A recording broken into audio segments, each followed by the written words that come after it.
Say praise the Lord. Let us open our Bible on Isaiah 49 verse 8. Praise the Lord. Thus says the Lord, in an acceptable time have I heard thee, and in a day of salvation have I helped thee. And I will preserve thee and give thee for a covenant of the people, to establish the earth, to cause to inherit the desolate heritages.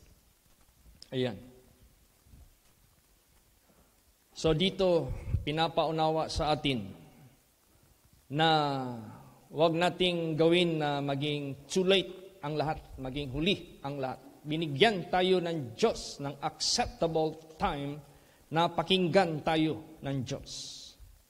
Binigyan tayo ng araw na tayo iligtas at tulungan. Huwag nating palampasin ang oras at ang araw na ma-accept pa at maligtas pa tayo. Kasi may mga buhay kasi ng mga tao sa sanglibutang ito. Doon pa sila lumalapit sa Panginoong Diyos when it is already too late. Huli na ang lahat. Katulad sa panahon ni Noah, kung kailan bukas ang pintuan para sila maligtas, hindi nila binigyan ng pansin. Subalit, nung ito ay sinara na ng ating buhay na Diyos, siya naman ang kanilang gustong papasok. Kaya anong sabi ng alagad ng Diyos? Hindi ako ang nagsara. That's why the Bible says, walang makabukas sa kanyang isasara. Wala ding makasarado sa kanyang bubuksan. So habang bukas pa ang pagkakataon na maligtas ang tao, habang bukas pa ang panahon, mapakinggan tayo, gawin na natin yan. Praise the Lord! Gawin na natin. So, sa buhay natin ngayon, nakita na natin ang katotohanan, nalaman na natin ang banal na salita ng ating Panginoong Diyos. Gawin na natin yung, of course, ginawa na natin yung pagsisi. Ginawa na natin yung pagtalikod sa kasalanan. Ginawa na natin yung pagsunod sa katuwiran ng Diyos. Ipagpatuloy na lang natin ito, pagtibayin na lang natin ito hanggang sa anumang mangyayari sa sanglibutang ito upang tayo ay ligtas na, upang tayo ay papakinggan ng ating Panginoong Diyos. Pero, merong purpose bakit tayo ay nabubuhay pa sa sanglibutang ito. Sinabi niya dito, I give thee for a covenant of the people to establish the earth, to cause to inherit the desolate heritages. So, therefore, sa buhay natin, may purpose ang Diyos. Alam mo, minsahe nung kailan ba yun? Last night, about sa nuclear possibility na magkakaroon ng Second World War III, tapos magkakaroon ng destruction na mangyayari dito sa sanglibutang ito. Magkakaroon ng kamatayan ng mga tao sa sanglibutang ito. Huwag tayong matakot. Ang kaligtasan ng Diyos is everlasting salvation. At kung gusto sa Diyos buhayin pa tayo for a purpose, kahit madurog ang buong mundo, hindi tayo masali. Praise the Lord! Dahil may purpose pa ang Diyos para tayo gamitin, para tayo magkaroon kahit paman ng misyon na ipapagawa ng Diyos sa buhay natin. Basta wag lang nating kalimutan itong acceptable time na ito. Wag nating palampasin yan. Basahin natin ang Psalm 69:13. Praise the Lord. But as for me, my prayer is unto thee, O Lord. In an acceptable time, O God, in the multitude of thy mercy, hear me, and in truth of thy salvation. Yes. Huwag kang lumapit sa Diyos. Yung hindi na acceptable time. At ang sinabi dyan, now is the day of salvation, now is the accepted time. Huwag kang umasa bukas. bukas hindi na yan acceptable sa presensya ng ating Panginoong Diyos. Kasi kung aasa ka bukas at ngayon siya babalik, wala kang kahandaan. Kung aasa ka bukas, ngayon ka mamatay, wala kang maasahang kaligtasan. Subalit kung ngayon mo gamitin ang acceptable time na ikaw ay pakinggan at maligtas pa, babalik man si Jesus ngayon, ligtas ka na. Magunaw man ang mundo, ligtas ka na. So, ibig sabihin yan, yung acceptable time, gamitin natin. And that is now, not tomorrow. Praise the Lord. Basa pa. 2 Corinthians 6:2. Praise the Lord. For he saith, I have heard thee in a time accepted, and in the day of salvation have I succored thee. Behold, now is the accepted time. Behold, now is the day of salvation. Yes. Wala kang makita dyan tomorrow. Wala kang makita dyan next week. Wala kang makita dyan next time. But now, ang accepted time, ang day of salvation is now. So, kinakailangan at this time, we are accepted. Praise the Lord. Basa, Ephesians 1:6. Praise the Lord. To the praise of the glory of his grace, wherein he hath made us accepted in the beloved. Yes. Purihin ang kaluwalhatian ng kanyang grasya, kung saan ginawa niya tayo na matanggap sa mga inibig niya, sa mga beloved. Beloved Abraham, beloved Noah, beloved Moses, yung mga beloved ng mga anak ng Diyos na niligtas niya, na accepted tayo together with the beloved of God. Praise the Lord! Maging kasali tayo sa kanila. Kaya maraming nang natatakot na mga tao sa sanglibutang itong posibilidad na nuclear weapon. Kasi kung tanungin natin ang ating sarili, is it possible for a nuclear war? Yes, because nuclear weapons are already made. Nuclear weapons are already prepared. Nuclear weapons are already existing. Is there any reason for that? Yes, tingnan mo yung Russia. Ginawa na niya yung nuclear alert sa kanyang bansa. Sino man ang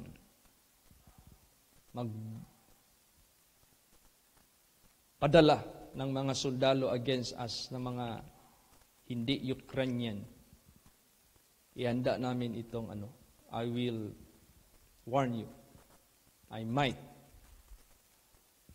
use the nuclear weapon. Ngayon, huwag mong sabihin yung mga nakarinig dyan na nagpakita ng concern sa Ukraine, wala silang nuclear weapon. Meron din yan sila. So, isip din ng nila, bakit ikaw lang meron yan?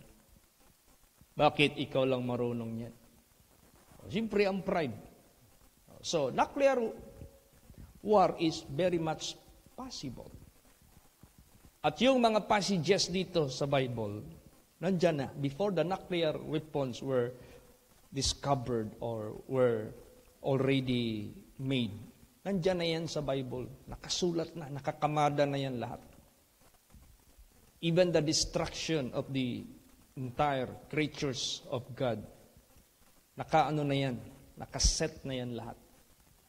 Kaya walang iba na in unacceptable time, in the day of salvation, ginamit natin yan para secured tayo, makasama tayo sa mga beloved ng mga anak ng Diyos.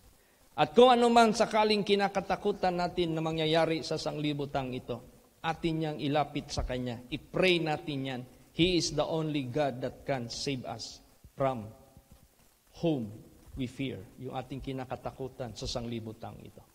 Naalala niyo si Mami? Bago siya kinuha ni Lord Jesus, sabi niya, Bradchit, iampo na kung kuhaon man ko ni Lord Jesus, kung kukunin man ako ni Lord Jesus, hindi na ako maghirap. At kayo rin, hindi na kayo mag-alaga. Mahirapan pa kayo. So yung kinakatakutan niya, baka mag-suffer siya sa higaan. Ang kinakatakutan niya, yung kanyang pamilya ay magkaroon din ng kahirapan. Yun ang hiningi niya i-pray. Sinagot yan ni Lord Jesus. That day, kinuha siya kaagad ni Lord Jesus Christ. At yung panaginip ko that I was not there during nakukunin siya ng Panginoon, pag-arrive ko, nakita ko na lang siya lifeless. Nakaupo doon sa paborito niyang upuan na uway, na komportable sa kanya. The same which I have seen in my dream, the same I have seen in the actual. Pag sundo sa akin ng misis ko, pagtingin ko kay mami, lifeless, putlang-putla na. Yun ang nakita ko. So, tinugon ng Diyos yung kinakatakutan niya. Hiningi niya eh. Praise the Lord. So, sa buhay natin, natatakot ka sa nuclear weapon? Natatakot ka sa what kind of death you are going to die? Natatakot ka sa kahirapan na mangyayari sa sanglibutang ito? Ano mang kinakatakutan natin? Dalhin natin yan sa dalangin. Kayang-kaya ng Diyos yan lutasin. Praise the Lord. Basahin natin. Hebrews 5:7. Praise the Lord. Who in the days of his flesh, when he had offered up prayers and supplications with strong crying and tears unto him that was able to save him from death, and was heard in that he feared. Yes. Na kung saan sa mga araw ng kanyang laman, kanyang hinandog ang kanyang mga dalangin at mga hinaing kasama ang malakas na pag-iyak at pagluha. Doon sa kanya na able na makapagligtas mula sa kanyang kamatayan at dininig doon sa kanyang kinakatakutan. O di, anong kinakatakutan mo ngayon? Anong kinaabalahan mo ngayon? Anything. Dalhin mo yan sa dalangin. Diringgin ka ng ating Panginoong Diyos. Able siya to save you from death. Able siya to hear which you have feared doon sa kinakatakutan. Actually, the Bible is being interpreted into two, literal and spiritual. If this nuclear weapon, there is already possibility na mangyayari for the destruction of the entire, yung sinabi dyan sa Bible, the earth will be like old cloth, magluma, maano sila. All that dwell therein shall die in the same manner. Spiritually, ganun din. Ang sanglibutang ito parang binumba ni Satanas. And there are so much fatalities. Binumba niya ng karumihan, binumba niya ng immoral, binumba niya na ng transgression, binumba na niya ng lahat ng mga abomination in the eyes of God. Kaya spiritually, the entire earth is being damaged. So, tayo ngayon ang gagamitin ng Diyos habang buhay pa tayo at huwag tayong matakot sa destruction because God already spared us from that destruction. God already spared us from that death. Kinuha na tayo ng Diyos. At ang gagawin natin is to repair the damage which has been done. Huwag tayong matakot. Praise the Lord. Basta magdalangin tayo ng buong puso sa ating hinaharap ngayon. Basahin pa natin Isaiah 50:7 hanggang 9. Praise the Lord. For the Lord God will help me. Therefore shall I not be confounded. Therefore have I set my face like a flint, and I know that I shall not be ashamed. He is near that justifieth me. Who will contend with me? Let us stand together. Who is mine adversary? Let him come near to me. Behold, the Lord God will help me. Who is he that shall condemn me? Lo, they all shall wax old as a garment. the moth shall eat them up. You see, we can we can face any challenge. Kaya nating harapin ang lahat ng hamon sa buhay natin together with God. Kasama natin ang Diyos. Huwag tayong matakot sa nuclear war. Huwag tayong matakot sa sanglibutang ito which is being affected with the sins of the world. Kinuha na tayo ng Diyos mula dyan. Kinuha na tayo from the wages of sin which is death. Kinuha na tayo ng Diyos. So all we have to do ngayon is to repair that is being damaged by Satan. I-repair natin yan. By the grace of God, gagamitin tayo ng ating Panginoong Diyos. Kinuha na tayo dyan eh. So, kumbaga panilagay na tayo ni Jesus Christ sa stable ground. Nilagay na tayo ni Lord Jesus Christ sa secured status. Habang ang sanglibutang ito ay matindi ang nadadama. Huwag tayong matakot. Tingnan mo si Lord Jesus Christ. Basahin natin. Acts chapter 2, 24 hanggang 32. Praise the Lord, whom God hath raised up, having loosed the pains of death, because it was not possible that he should be holden of it. For David speaketh concerning him, I foresaw the Lord always before my face, for he is on my right hand, and I should not be moved. Therefore did my heart rejoice, and my tongue was glad. Moreover, also my flesh shall rest in hope. Because thou wilt not leave my soul in hell, neither wilt thou suffer thine Holy One to see corruption. Thou hast made known to me the ways of life. Thou shalt make me full of joy with thy countenance. Men and brethren, let me freely speak unto you of all the patriarch David, that he is both dead and buried, and his sepulchre is with us unto this day. Therefore, being a prophet, and knowing that God had sworn with an oath to him, that of the fruit of his loins, according to the flesh, he would raise up Christ to sit on his throne. He, seeing this before, spake of the resurrection of Christ, that his soul was not left in hell, neither his flesh did see corruption. This Jesus hath God raised up, whereof we all are witnesses. Tingnan mo. Nanguna ang ating Panginoong Hesukristo sa ating landas, sa ating buhay. Ano ang katagumpayan na naangkin niya? Siya ring katagumpayan ang maaangkin natin lahat. Kaya nga sinabi diyan, "Oh death, where is your victory or your sting?" Kaya we can face all manner of challenges in life na ating haharapin sa sanglibutang ito. The Holy Scripture will never be behind in anything na mangyayari sa sanglibutang ito. The Holy Scripture is always ahead. Laging nangunguna yan. Hindi yan nahuhuli magpakailan paman. Kaya, pasalamat tayo, magunaw man ang lahat ng mundo, basta hindi pa katapusan, huwag tayong matakot. God can preserve us. God can sustain us. Basta, for a cost, magpagamit tayo sa Diyos. Praise the Lord. Magpagamit tayo sa Diyos. Diyan napapasok yung lahat ng mga promises ng Diyos. Basahin natin. Psalm 75 verse 3. Praise the Lord. The earth and all the inhabitants thereof are dissolved. I bear up the pillars of it. Yes. Itatayo natin ang haligi. Haligi, ano yung haligi? Pundasyon. Ano yung pundasyon? Una, kaligtasan ng tao. That is the foundation that will never be destroyed. Itayo natin yan sa buhay nila. Ano yung dissolve?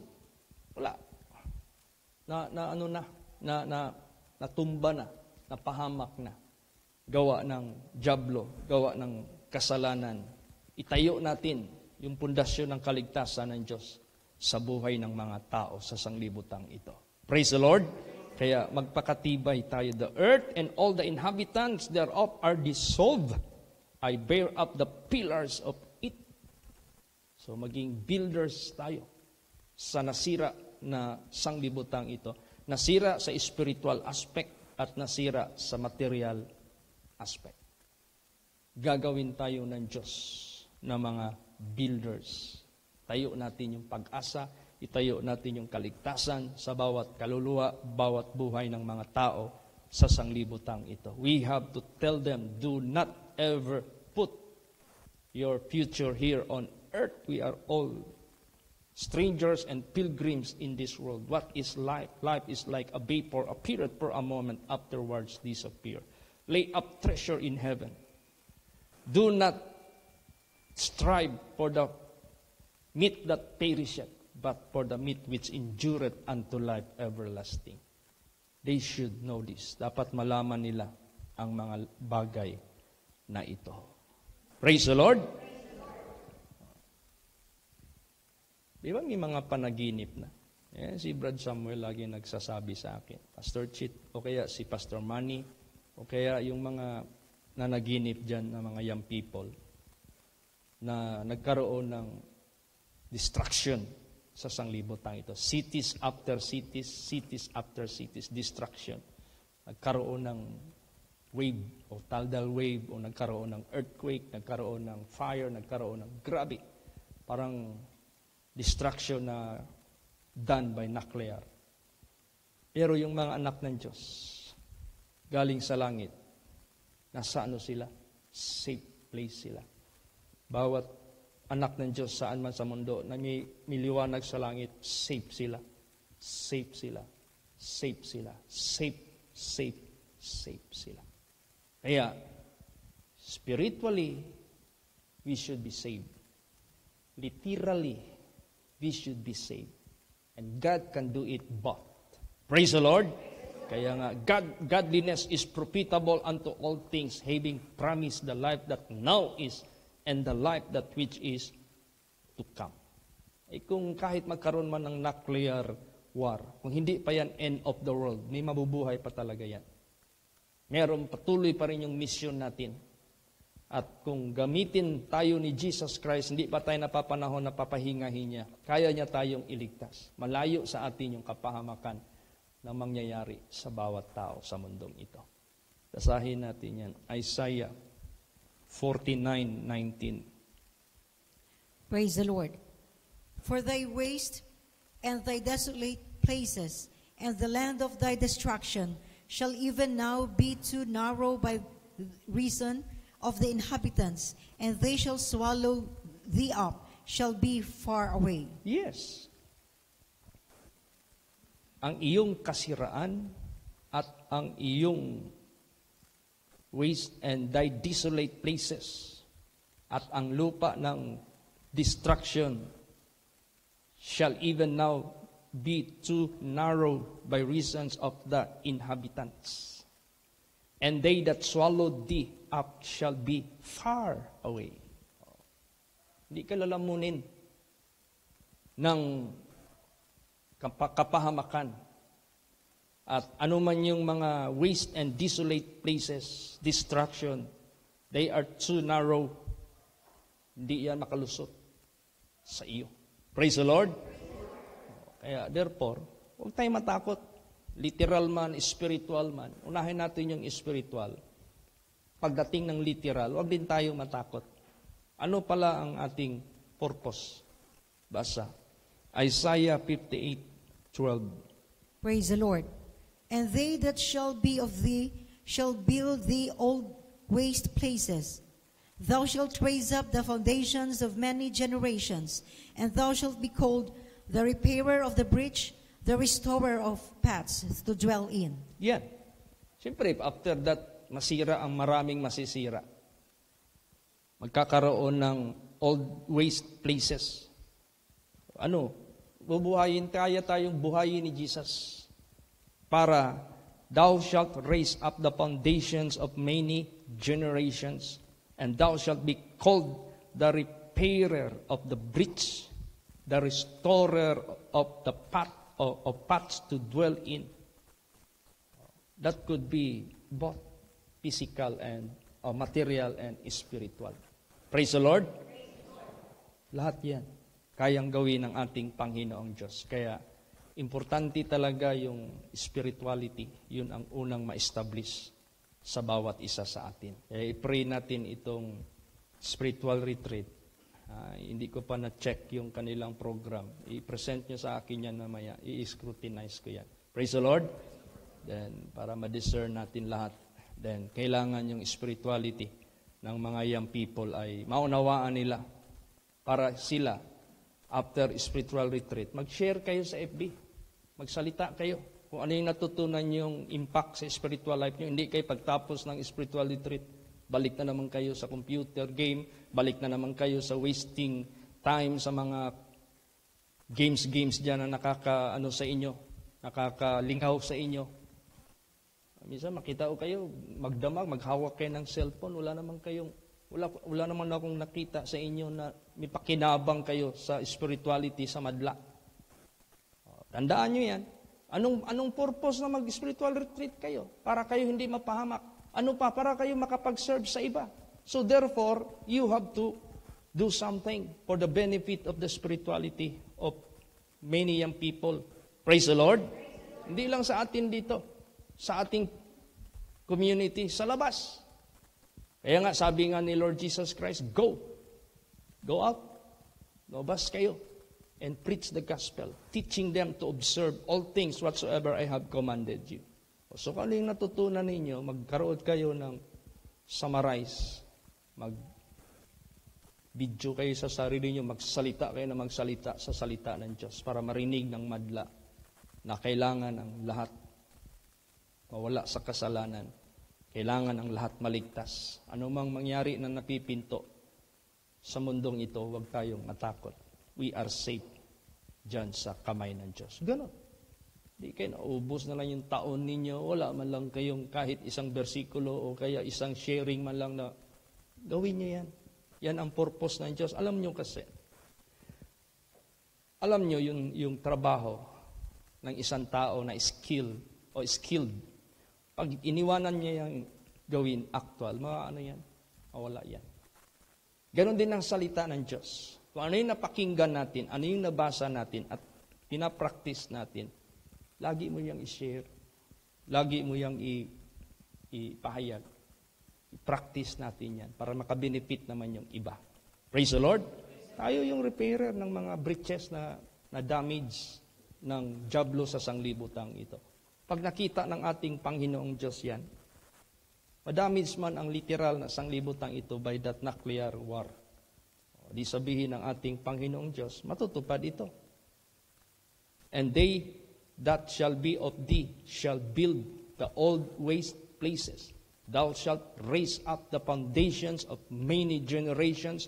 Thou shalt be called the repairer of the breach, the restorer of paths to dwell in. So yung tao na nahulog sa pagkakasala, mabalik sila sa katuwiran ng Diyos. Kung sa sarili mo mismo, hindi mo nga alam paano gawin. Paano? Nakapagpakinig ka lang, hindi ka dibdiban.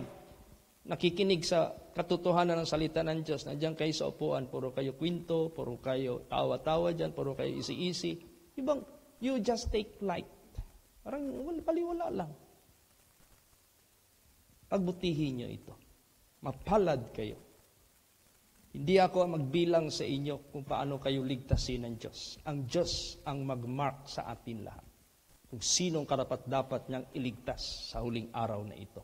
Kung sino ang karapat-dapat gamitin niya sa huling araw na ito, na kahit anumang mangyari sa sanglibutang ito, may pagkakataon pa rin ma-repair yung lahat ng mga damages dyan. Both literal and above all, spiritual. Praise the Lord. At least you have the reason to live. Only God can save. Hindi basta-basta yan. Kung hindi ang Diyos ang magbigay sa atin ng yung security, yung assurance na hindi tayo makasama dyan, nako. Wala. Kaya, habang acceptable time pa, habang day of salvation pa, gawin na natin yan. Huwag na nating patagalan pa. Now, hindi bukas. Praise the Lord. Last verse, Psalms 2, verse 8. Praise the Lord. As of me, and I shall give thee the heathen for thine inheritance, and the uttermost parts of the earth for thy possession. Yes. Maging blessing. Ano mang mangyayari sa sanglibutang ito.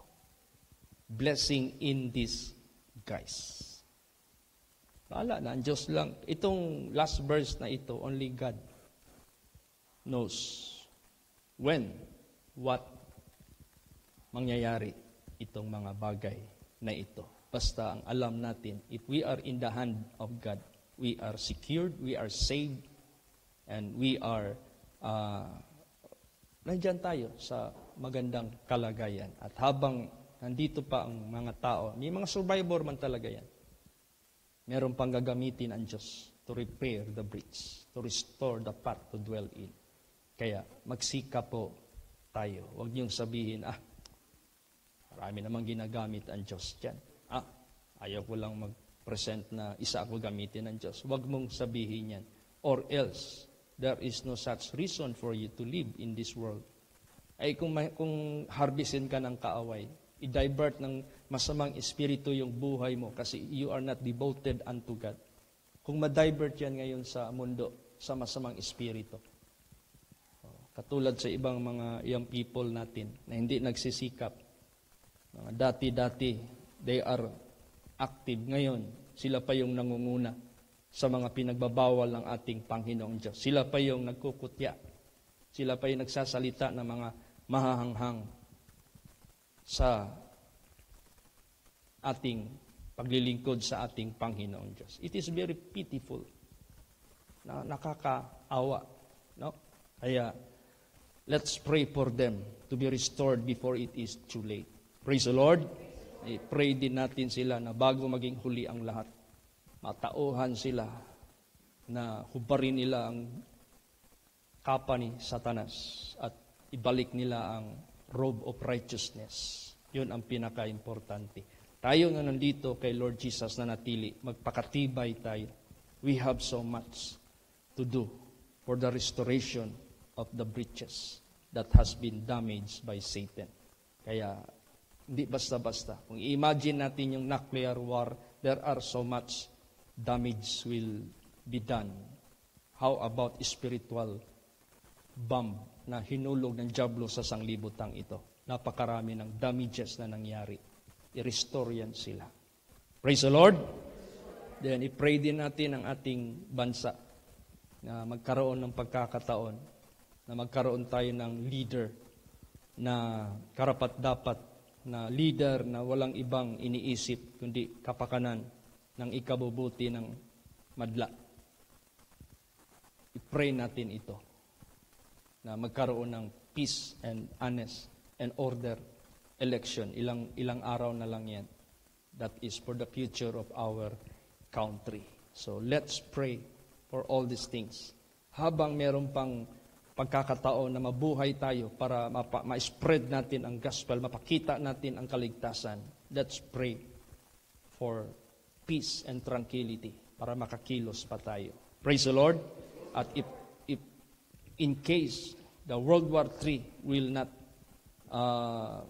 prevented, hindi talaga ma-prevent, don't worry, we have so much promises. Hindi tayo pabayaan ng ating Panginoong Diyos. Come what may, anumang mangyari. So, magdalangin tayo. I-pray natin lahat sa ating Panginoong Hesukristo. The success for the spiritual retreat of the young people, na hindi mangyari ang kapahamakan na mangyayari sa kanila. Let's pray for the coming June 15 na lalo pa nating ma-strengthen ang aming ang ministry na pinagkaloob sa atin lahat. Both House of Aaron and House of Israel. Na lalo pa nating mapagtibay ang ating paglilingkod sa Diyos. Lalo pa tayong bigyan ng Diyos ng stewardship. Pagkatiwala pa ng Diyos sa atin ang maraming blessings, both material, lalo't na spiritual, physical din, good health. Ipagtiwala pa ng Diyos sa atin ito. Makapag-serve pa tayo sa mga nangangailangan. Marami pa tayong ipapagawa. Alam niyo po, itong pinapagawa ng Diyos sa atin sa locality natin sa Holy Place, magkakaroon ito ng shadow.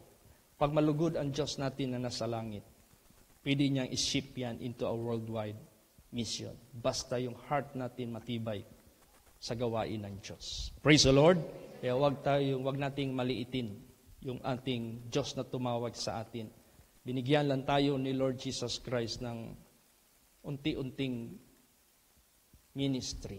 Palawak ng palawak. Pag makita ni Lord Jesus Christ dyan, pag sabihin ni Lord Jesus, okay, I have seen your devotion, your commitment, your sincerity, your integrity, and yung integrity and uprightness nakita ko sa inyo. Therefore, I will give you much more serious business and much more wider business. Hindi natin yan malirip. Nasa kamay lahat ng ating Panginoong Diyos. Kailangan talaga gamitin ang Diyos para maghayag ng katotohanan. Ito, hindi basta-basta ito. Kaya magsikap ang bawat isa. Huwag magpaisi-isi para hindi ka makasama at mabilang sa mga disobedient, sa mga yung hindi sincere, yung mga hindi honest sa paglilingkod sa Diyos. You will be gone by the wind.